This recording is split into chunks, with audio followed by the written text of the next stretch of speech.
And so, I'm sorry, I feel really scattered this week.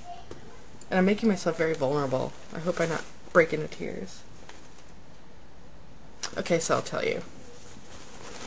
A dear friend of mine in my knitting group passed away on Thursday night while I was gone. And it's been difficult, especially for his wife, Mary Ellen, who is also a dear friend of mine.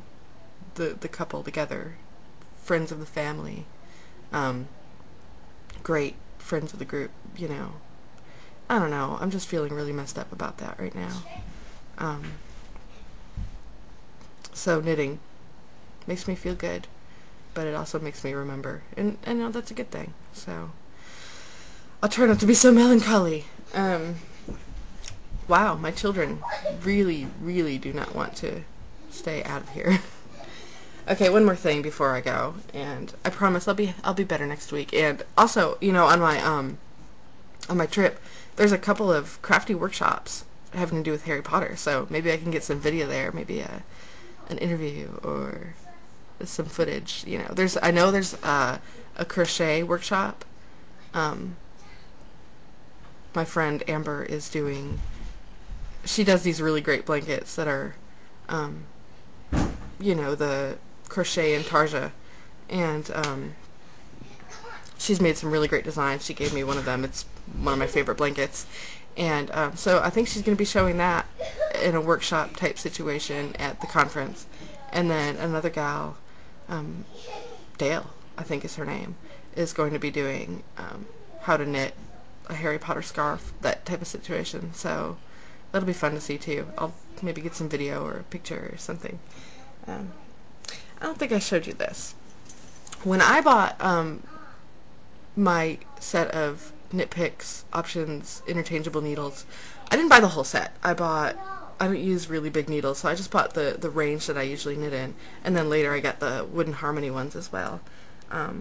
But I didn't have the cases, and for a long time the packaging it came in was just fine. The little plastic envelopes that the cords came in were fine to just keep the needles in, and you know, it had a sticker on it that said the length and size and stuff. And same with the needles, they were in these little envelopes. But the seam started splitting on them recently, and it was driving me crazy.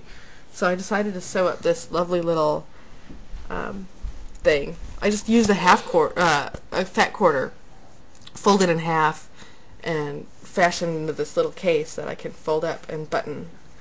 And basically, I just sewed some slots for my needles. I think here's 4, 5, 6, 7, 8, and 9, which are really big and I hardly ever use them. Because I think I knit sort of loose, and so I need to go down like several needle sizes. I think I knit worsted things on like size 5 needles usually. So, and then I just use a little extra piece of fabric for a pocket to put all my cords in. There are lots of different cords in here. And it's not really an issue that they're all mixed together because I just pull out the size I think I need and it works really well. So, and then the little ends and the little keys to tighten them, I just keep in my notions box, you know, with my darning needles and my crochet hooks and stitch markers and whatnot. It works really well. You two, I'm recording, please. This fabric, though, I wanted to show you. It's so cute. I don't know who the designer of it is, but I found it at this really great sale at a quilting store. And just it was like they cut a bunch of fat quarters beforehand, and you just go in and you fill up your basket of fat quarters. And I don't know, I just grabbed it because it was cute. But I love these little fish, and it just feels so nice. Anyway, before I leave for my trip, I'll be leaving right around the time I should be posting, so I'll get it done beforehand and say hello. Not that I'm sure I won't have very much more stuff done. I have a weekend of frenzied last-minute crafting for the swap summit and stuff, so maybe I'll have something to show. And maybe I'll make more of those guitar straps that I showed in my silent film the week before. Let me tell you about those really quick. I wanted to make these Harry Potter themed guitar straps, and I made one for a friend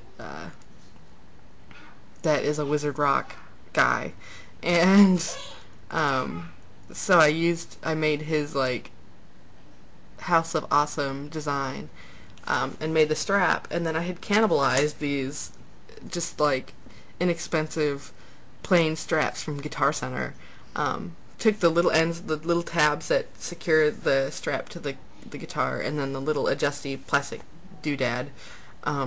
Just took those off of these plain nylon straps and sewed the custom strap and just used that hardware right on there. It worked really well.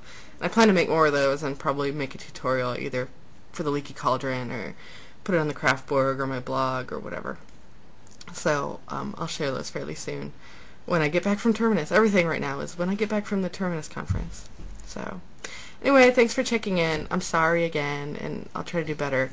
Check in tomorrow for Julie's video, and thanks for checking in.